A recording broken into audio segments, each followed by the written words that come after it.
آپ کے سامنے میں یہ بات رکھتا ہوں، حضور اکرم صلی اللہ تعالیٰ علیہ وسلم کو آپ کیا سمجھتے ہیں؟ اپنی قبر انور میں وہ زندہ ہیں؟ ہم تو سنی ہیں۔ حضور اکرم صلی اللہ تعالیٰ علیہ وسلم اپنی قبر پاک میں زندہ ہیں، لیکن یہ بات بھی سمجھ کے چلو، حضور نے فرمایا ہر جمعرات کو میری پوری امت کے اعمال میرے پاس پیش کیے جاتے ہیں، تم میں سے، ہم میں سے، سب کے اعمال ہر جمعرات کو حضور کے پاس فرشتے سناتے ہیں، فلاں بن فلاں نے ہفتہ بھر یہ کام کیا ہے۔ حضور فرماتے ہیں اگر برے اعمال پیش ہوتے ہیں تو مجھے غم ہوتا ہے، میں استغفار کرتا ہوں اللہ کی بارگاہ میں، اور اچھے اعمال آتے ہیں تو شکر بجا لاتا ہوں، اس کے لیے دعا کرتا ہوں۔ عزیزان گرامی وقار، کبھی پلٹ کر کے زندگی میں دیکھنا کتنے جمعرات ایسی چلی گئی ہوں گی جس میں ہمارے کون سے اعمال فرشتے لے جا کر کے سنا رہے ہوں گے۔ حضور اکرم صلی اللہ تعالیٰ علیہ وسلم کی بارگاہ میں جب ہمارے اعمال یہ کہہ کر سنائے جائیں، آقا آپ کا فلاں امتی بے خبر ہے، نہ نماز پڑھتا ہے، نہ ہی آپ پر درود پڑھتا ہے، نہ ہی وہ کبھی نیکیوں کی طرف آتا ہے، وہ تو گانوں کی دھن پر جی رہا ہے، صبح اٹھتا ہے، شام ہوتی ہے تو اس کو تو فلموں کے نغمے یاد ہیں، آپ کا کوئی قول یاد نہیں۔ بتاؤ میرے آقا صلی اللہ تعالیٰ علیہ وسلم کو فرشتے جب ہمارے متعلق یہ خبر دے رہے ہو، کیا حضور پاک صلی اللہ تعالیٰ علیہ وسلم کو اس بات کا قلق نہیں ہوتا؟ یہ وہ امت ہے جس کے لیے میں رات رات بھر کھڑے ہو کر دعا کرتا تھا، آج یہ ہم کو فراموش کی ہوئی ہے۔ زندگی گزارنے کا مقصد سمجھ جاؤ میرے عزیزو، اسی لیے میں آپ کو کہتا ہوں کہ زندگی یہ نہیں ہے، حضور تاج الشریعہ رحمت اللہ علیہ نے فرمایا زندگی یہ نہیں ہے کسی کی کسی کے لیے، زندگی ہے نبی کی نبی کے لیے، نہ سمجھ مرتے ہیں زندگی کے لیے، جینا مرنا ہے سب کچھ نبی کے لیے۔ جو لوگ یہ سمجھ جائیں اس نقطے کو، انہوں نے زندگی کی مرادوں کو پا لیا ہے، وہ حصولیاب ہو چکے ہیں۔ لیکن جو اب تک بھٹکے ہوئے ہیں ان کو میں دعوت فکر دوں گا، ایک بار سوچ لو، ایک بار سوچ لو، ویسے ہی دنیا ختم ہونے والی ہے اور تمہاری موت آنے والی ہے، ایک بار سوچ لو، ایک بار سوچ لو کہ ہمارے ساتھ آخرت میں ہونا کیا ہے، قبر میں ہمارے ساتھ بیٹھنے والا کون ہے، ہمارے ساتھ تنہائی کا نگہبان کون ہے، اور محشر کے اس بھرے میدان میں ہمارا ہاتھ پکڑنے والا کون ہے۔ جب بار بار یہ سوچو گے تو اس فکر کو پہنچو گے کہ وہ صرف اور صرف ایک ہی ذات ہے، کون دیتا ہے دینے کو منہ چاہیے، دینے والا ہے سچا۔ حضور پاک صلی اللہ تعالیٰ علیہ وسلم کی طرف لو لگا دو۔ اس کو جن لوگوں نے اپنی زندگی میں پہچان لیا وہ امام اہل سنت بن گئے، مجدد وقت بن گئے۔ اعلیٰ حضرت امام اہل سنت فاضل بریلوی رحمۃ اللہ تعالیٰ علیہ کے متعلق ایک بات میں آپ سے کہوں، وہ بڑے عالم تھے، بڑے فقیہ تھے، بڑے محدث تھے، اور بہت سارے علوم پر انہیں مہارت تامہ حاصل تھی، سب اپنی جگہ پر، لیکن یہ سارے علوم نے مل کر اعلیٰ حضرت کو اعلیٰ حضرت نہیں بنایا۔ ان کو اعلیٰ حضرت بنانے والی چیز حقیقت میں عشق رسول ہے۔ حضور پاک صلی اللہ تعالیٰ علیہ وسلم سے بے انتہا لگاؤ، یہ مقام پیدا کر دیتا ہے، یہ مقام۔ ورنہ عالم تو بہت سارے، کتابیں لکھنے والے بھی بہت سارے، لیکن جس نے عشق کی بولی بولی دنیا اس کو پہچاننے لگ جاتی ہے، دنیا اسے پہچاننے لگ جاتی ہے۔ زندگی کا مقصد وہ سمجھ گئے کہ ان کی غلامی کرنے میں ہی یہاں پر عروج و ترقی ہے۔ اسی کو خانوادہ اعلیٰ حضرت سے ان کے پوتوں تک بھی یہ فکر پہنچی۔ تاج الشریعہ نے فرمایا بلحوثن سیم و زر کی بندگی اچھی نہیں، ان کے در کی بھیک اچھی، سروری اچھی نہیں۔ تم جو سوچ رہے ہو زندگی کے طور طریقے ایسے ہونے چاہیے، ویسے ہونے چاہیے، گزار لو جتنے دن چاہے، بڑے بڑے بنگلوں میں، بڑی بڑی گاڑیوں میں، بڑی جائیدادوں میں، لیکن زندگی میں وہ عزت نہ پاؤ گے جو میرے مصطفیٰ کے قدموں میں ملے گی، جو حضور کی غلامی میں ملے گی، وہ عزت نہیں پا سکتے۔ عزیزان گرامی وقار، نبی کریم صلی اللہ تعالیٰ علیہ وسلم کے ان صحابہ کو دیکھتے ہیں جنہوں نے زندگی کو ضائع نہیں کیا، ایک پل بھی ضائع نہیں کیا. آج میں آپ کو اسی لیے کہہ رہا ہوں، موت آنے والی ہے، اس سے پہلے ایک وقت بھی، ایک لمحہ بھی ضائع ہونے مت دینا، برباد ہونے مت دینا. جو وقت ہے، میں مصر میں دیکھتا تھا بسوں میں بھی اور کبھی کبھار ٹکٹ کاؤنٹر پہ جو لائن لگی رہتی تھی، ایک اسٹیکر لگایا گیا تھا. اکثر جگہوں پر یہ اسٹیکر پڑھنے کو ملتا تھا، اجعلوا الانتظار فی الاستغفار. یہ جو ویٹنگ ٹائم ہے اس کو خالی کھڑے ہو کر کے مت گزارو، اتنی دیر استغفار کرو اور درود پاک تو پڑھو. وقت کو ضائع نہ کرو. تمہارے پاس اللہ نے وقت دیا، بیٹھے ہو تو پڑھو، کھڑے ہو تو پڑھو، کیونکہ یہ وقت تمہارا بربادی میں نہیں لکھا جائے گا، تمہارا یہ وقت ضائع کرنے والوں میں نہیں لکھا جائے گا. عزیزان گرامی وقار، آپ کو میں ایک بات بتا دوں، جن لوگوں نے اپنی زندگیوں میں بڑے بڑے محلات بنائے، آج ان کے لیے بھی تاریخ ہے، مگر کس انداز سے، کس انداز سے. آج دنیا نے آپ کو ایسے ڈائیورٹ کر رکھا ہے، جو کام ہونے کے تھے وہ نہیں کرنا ہے آپ کو. لا یعنی کاموں میں مصروف ہو گئے، جو چیز تمہارے حصے کی تھی نہیں اس پر انرجی خرچہ کرتے رہ گئے، اور جو چیز تمہارے کام کی تھی اس کو تو بھول ہی گئے. آپ کو میں ایک بات بتا دوں، ہو سکتا ہے شاہ جہاں نے تاج محل بنایا اور پھر بادشاہ قطب الدین کے زمانے کے نشانیاں موجود ہیں، لال قلعے بن گئے، قطب مینار بن گیا، بڑی بڑی عمارتیں ہیں، لوگ اوپر سے نیچے دیکھنے کے لیے آتے ہیں. لیکن میں یہ کہتا ہوں یہ کوئی کمال کی چیزیں تھی نہیں، کمال کی چیزیں تھی نہیں. لاکھوں لوگوں کی محنتیں بھی لگی، پیسہ بھی لگا اور بڑی عمارتیں کھڑی کر کے چلے گئے. ہزاروں کی تعداد میں تاج محل میں لوگ جاتے ہوں گے. تاریخ تو لوگوں کو تھوڑی بہت تو پتا ہوگی کہ اپنی بیگم کی محبت میں بنایا ہوا ایک محل ہے اور بیگم کی قبر بھی وہاں ہے، لیکن جانے والے کبھی کسی کو سنا ہی نہیں کہ ایک فاتحہ بھی کوئی پڑھتا ہو، کوئی پڑھتا ہوا نظر آتا ہے. وہ تو پکنک پوائنٹ ہے، ٹورسٹ ایریا ہے، جائے دیکھے آئے.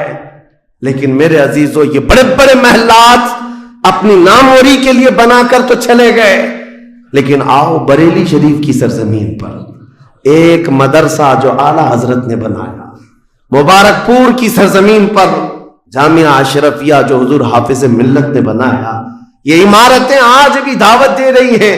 ایک دو نہیں، ہر سال ہزاروں کی تعداد میں عالم اور مفتی وہاں سے نکلا کرتے ہیں.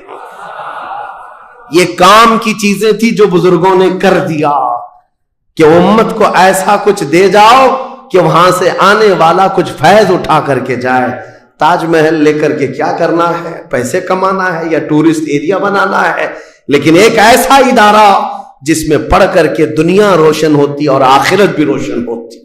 ہم سنیوں کہ ہاں یہ چیزوں کی ضرورت تھی، ہمیں لا یعنی چیزوں میں مصروف کر دیا گیا ہے. میں اب تو آپ کو پتہ ہی ہوگا، مجھے تو جلسوں والا آدمی بنا دیا گیا، جہاں دیکھو پروگرام جلسے. میں اصل میں جلسوں والا آدمی تھا ہی نہیں. میں فیلڈ ورک کرنا پسند کرتا ہوں، کسی علاقے میں رہ کر کے قرآن کی تفسیر کرنا اور لوگوں کے درمیان رہنا. لیکن مسلسل سفر کا ایک تجربہ میں آپ کو بتا رہا ہوں.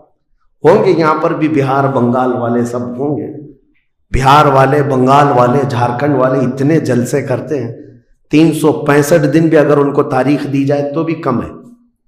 ایک اینالائز کرنے والے بہار کے رپورٹر ہیں، انہوں نے رپورٹ لا کر کے ہمارے سامنے بتائی کہ حضرت 2022 میں اسٹیٹ آف بہار میں 4000 جلسے ہوئے. 4000 جلسے. میں ان کا مخالف نہیں ہوں لیکن ایک فکر آپ کو بتا رہا ہوں. 4000 جلسے، جن میں سے ہر جلسے کا کم سے کم خرچہ 5 لاکھ روپے، اس سے کم خرچہ کرتے نہیں. 6 مہینے چندہ کرتے ہیں، اس کے بعد بڑا جلسہ کرتے ہیں. کیلکولیشن کر کے دیکھا گیا تو سال میں 2000 کروڑ روپے خرچے ہوئے. 2000 کروڑ روپے.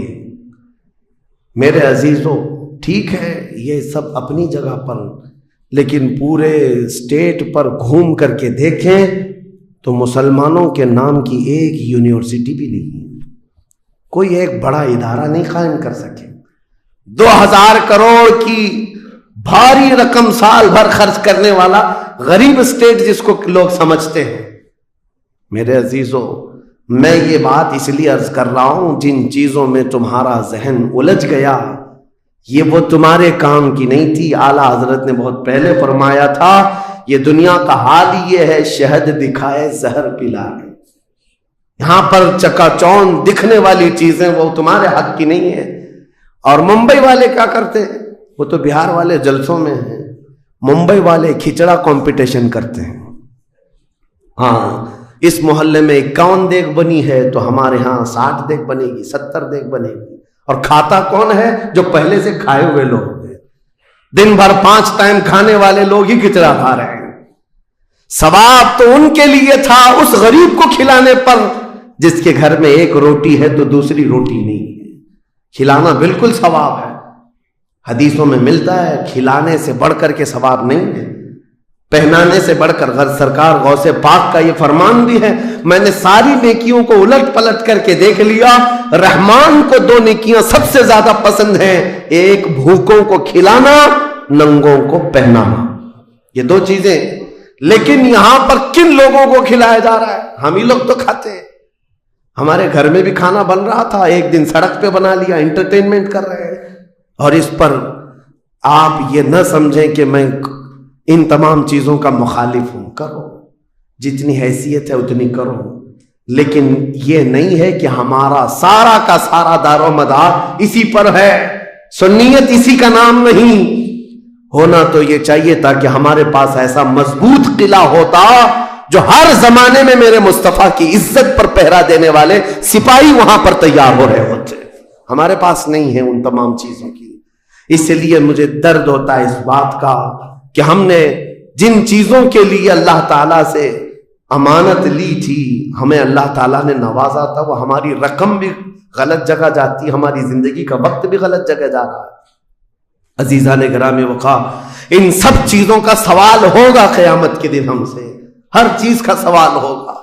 اگر ہم نے وقت کو ضائع کیا ہے اور اپنا مال بھی غلط جگہ استعمال کیا ہے، ہر جگہ ہماری پکڑ ہوگی، ہماری پکڑ ہوگی۔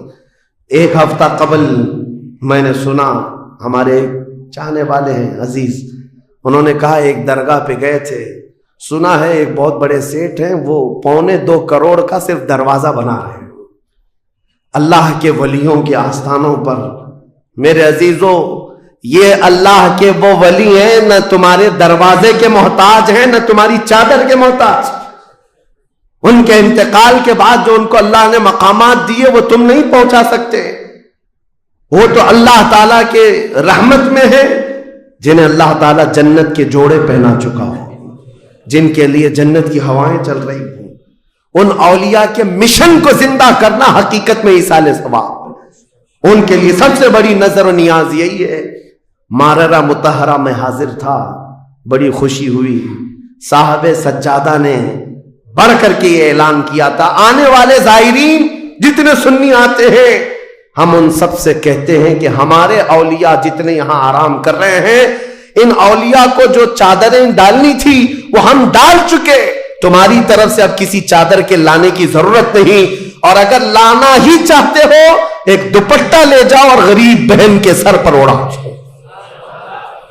یہ پیغامات تھے خانقاہوں کے، حقیقت میں یہی امت کا کام ہے۔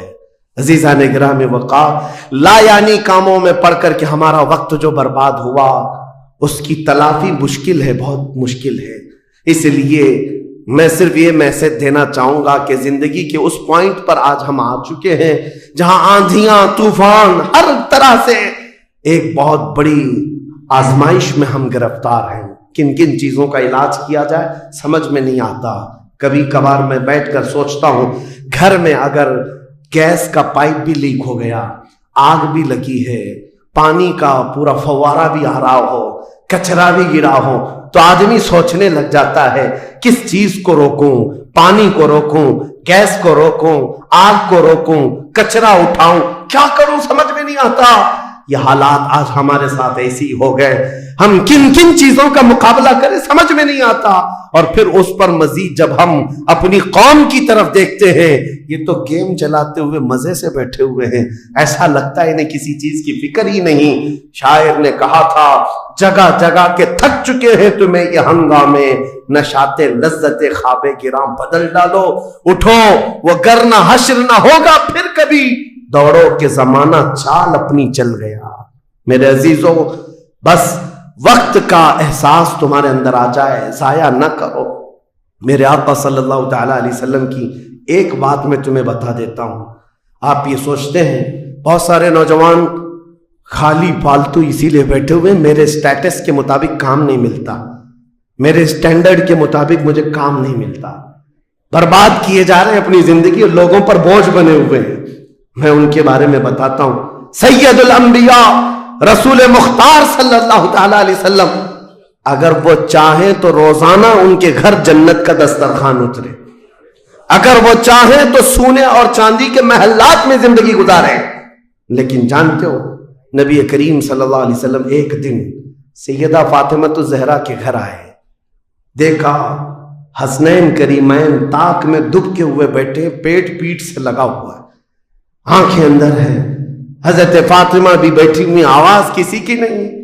حضور رحمت عالم صلی اللہ علیہ وسلم نے پوچھا فاطمہ کیا حال ہے، گھر میں خاموشی کیوں ہے؟ سیدہ کائنات نے کہا ابا جان پچھلے 4 دن سے ہمارے گھر میں کوئی کھانا نہیں۔ حضور پاک صلی اللہ تعالی علیہ وسلم نے یہ نہیں فرمایا کہ ابھی بلاتا ہوں جبرائیل کو، ابھی دسترخوان لاؤ، ابھی میرے گھر کے کھانے کے انتظامات کرو۔ چاہتے تو حضور آرڈر دے دیتے، ساری نعمتیں آ جاتی، لیکن حضور نے کیا فرمایا سنو۔ فاطمہ الزہرا سلام اللہ علیہا سے کہتے فاطمہ انتظار کرو، تمہارا بابا جائے گا، یعنی خود اپنے بارے میں کہتے میں جاتا ہوں، دیکھتا ہوں کوئی مزدوری مل جائے، میں کام کر کے اپنے بچوں کو کھانا لے کر کے آؤں گا، کام کر کے کھانا لاؤں گا، مانگ کر کے نہیں۔ حضور رحمت عالم صلی اللہ تعالی علیہ وسلم جو سید الانبیاء ہیں، جن کے قدموں کا بوسہ جبرائیل امین لیتے ہو، وہ چل کر کے مدینے کے باہر آئے، گرمی کی تپش الگ ہے، دھوپ ہے، باہر آئے، ایک باغیچہ تھا جس میں مالی کام کر رہا تھا، باغبان۔ حضور رحمت عالم صلی اللہ علیہ وسلم اس کے پاس جا کر پوچھتے ہیں تیرے باغیچے میں کوئی کام کرنے کے لیے ہے، کام مل سکتا ہے؟ اس نے کہا ہاں کام مل سکتا ہے، آؤ میرے باغیچے میں کنواں ہے، ڈول ڈالو، پانی اٹھاؤ، ایک درخت کو پانی ڈال دینا، بدلے میں 2 کھجوریں دوں گا، اجرت صرف 2 کھجوریں۔ رسول رحمت صلی اللہ تعالی علیہ وسلم فرماتے مجھے منظور ہے۔ گئے اور جا کر اپنے ہاتھ سے رسی لے کر ڈول کنویں میں ڈالا، پانی کھینچتے تھے، جب ڈول بھر کر آتا اپنے کندھے پر اٹھاتے اور درخت پر لے جا کر پانی ڈال کر آتے، ایک درخت پر ایک مٹکا، ایک ڈول پانی ڈالا تو مالک نے 2 کھجوریں دی، باغیچے کے مالی نے 2 کھجوریں دی، دوسرا ڈول اٹھایا پھر کھجوریں ملی، تیسرا ڈول اٹھایا 6 کھجوریں لی، چوتھا ڈول حضور نے ڈالا تھا کہ رسی ٹوٹ گئی، ڈول کنویں میں گر گیا۔ باغیچے کا مالک یہ دیکھتا ہے، وہ پہچانتا نہیں تھا، غصے میں آتے ہی سیدھے حضور پر ہاتھ اٹھا دیا، کہا کہ تمہیں کام نہیں آتا، میری رسی توڑ دیا۔ رسول کریم صلی اللہ تعالی علیہ وسلم نے پلٹ کر کچھ نہیں کہا، وہ رحمت عالم صلی اللہ تعالی علیہ وسلم تھے۔ وہ 6 کھجوریں لے کر کے واپس مدینے آئے، کہا فاطمہ کہاں ہیں بچے، کہاں ہیں؟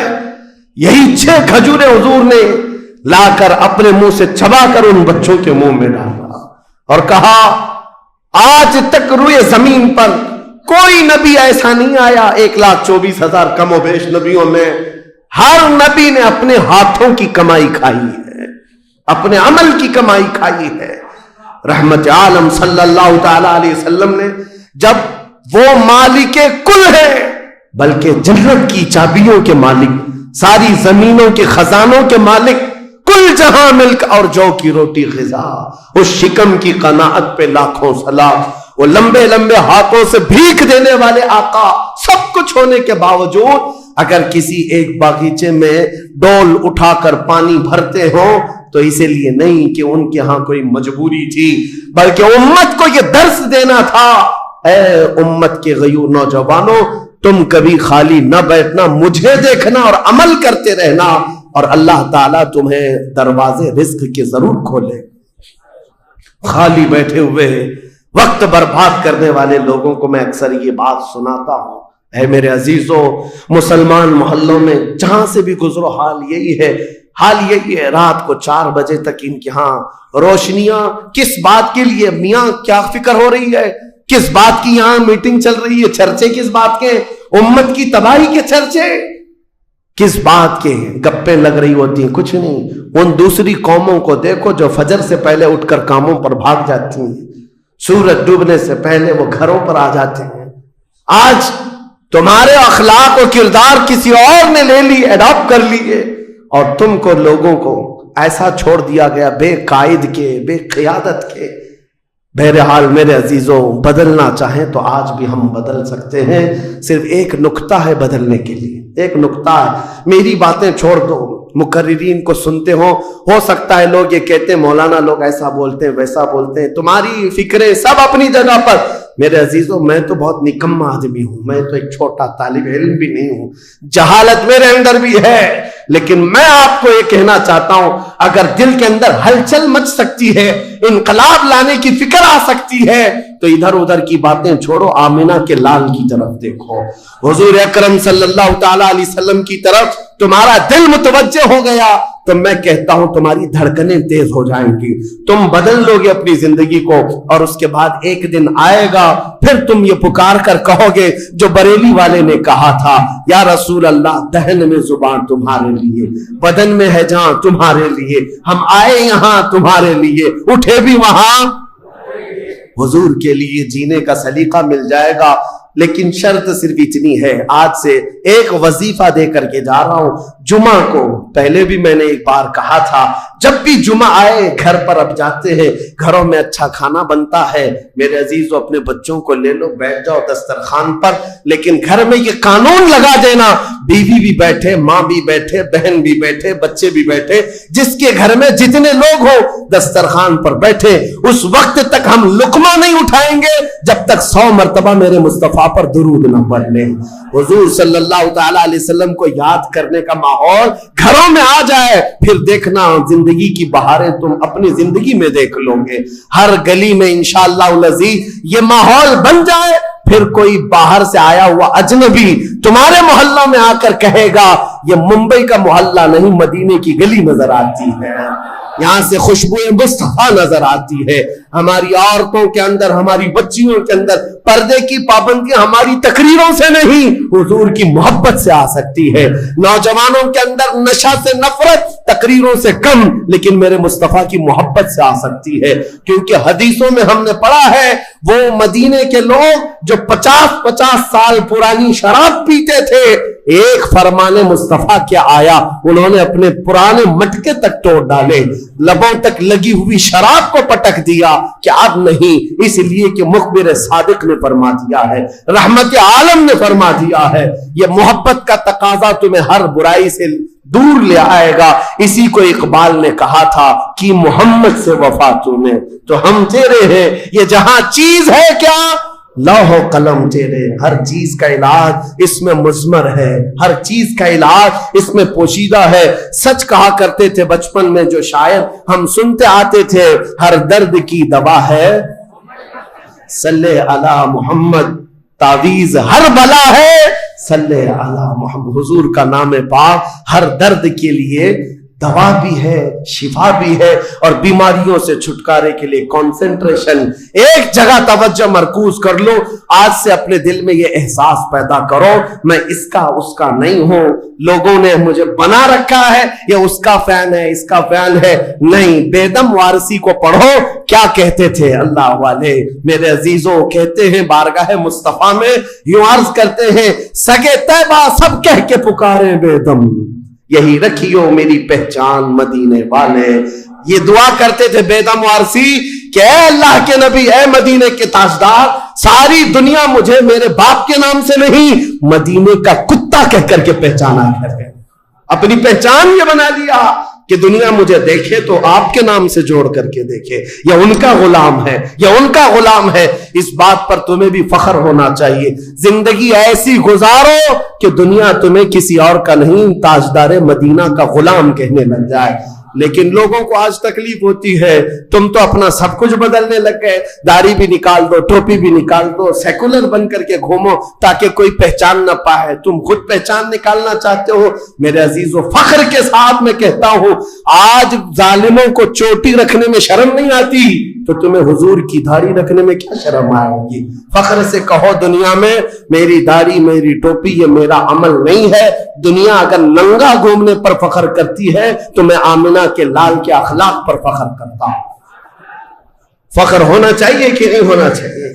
زندگی گزارنے کے طور طریقے یہ ہیں، ہم بہت جلدی حضور کے پاس جانے والے ہیں، بہت جلدی قبروں میں ان کی زیارت کرنے والے ہیں، بہت جلدی ہماری آنکھیں بند ہوں گی اور قبر میں لے جایا جائے گا اور وہاں پر حضور کا دیدار ہونا ہے۔ عقیدہ ہے یا نہیں؟ حضور کا دیدار ہونا ہے۔ تو میرے عزیزو، آج جمعہ کے لیے آتے ہو تو کپڑے بدل کے آ جاتے ہو، عطر لگا کے آ جاتے ہو، سرما لگا کے آتے ہو۔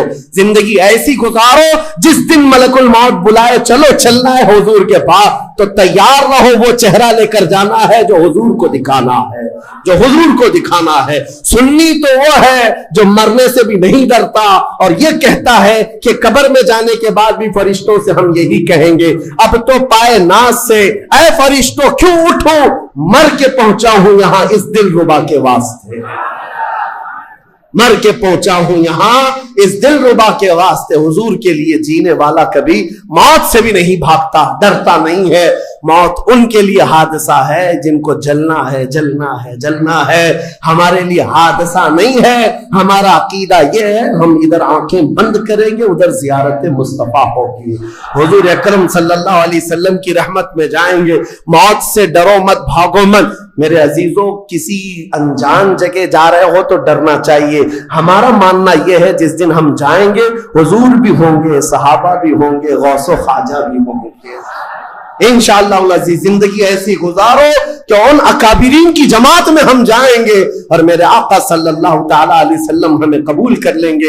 حضور تاج الشریعہ رحمت اللہ تعالیٰ علیہ اپنے جانے سے پہلے یہ فرما کر کے گئے اپنے ایک نعتیہ دیوان میں، یا رسول اللہ میں مروں تو میرے آقا یہ ملائکہ سے کہنا اسے کوئی مت جگانا، ابھی آنکھ لگ گئی ہے، ابھی آنکھ لگ گئی ہے۔ اللہ کریم ہمیں وہ زندگی عطا فرمائے جو دنیا کی تھکن سے چور ہو کر جب آخرت کے سفر پر جائے تو میرے آقا کی رحمت والی جھولیاں ہمیں سامنے نظر آئے، میرے آقا کا حسین چہرہ پاک ہمارے قبروں میں نظر آئے۔ اللہ کریم ہم سب کو زندگی ضائع کرنے سے محفوظ فرما دے، ہمیں کام والا بنائے، نفع والا بنائے، ہر طرح سے مولا امت مصطفیٰ کا حق ادا کرنے والا نوجوان بنائے، اور قیامت کے دن مولا کریم ہمارا حشر مصطفیٰ کریم کے صحابہ کے ساتھ فرمائے، ان کے جھنڈے تلے ہم سب کو مولا تعالیٰ ایک ساتھ جمع فرمائے۔